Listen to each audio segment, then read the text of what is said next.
One of the first big differences I see between my current card and the one I'm installing is that this one, the 1650, does not have an 8-bit or a 8-port power adapter necessary, because it's a pretty energy efficient card.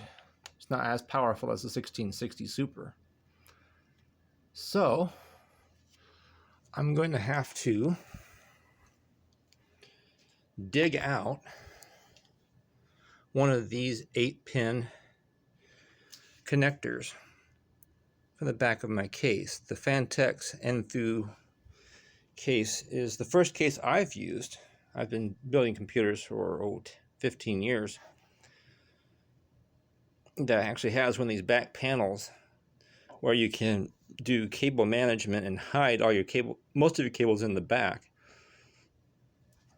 This is also where you can get to the drives, the two SATA hard drives I have in there right now.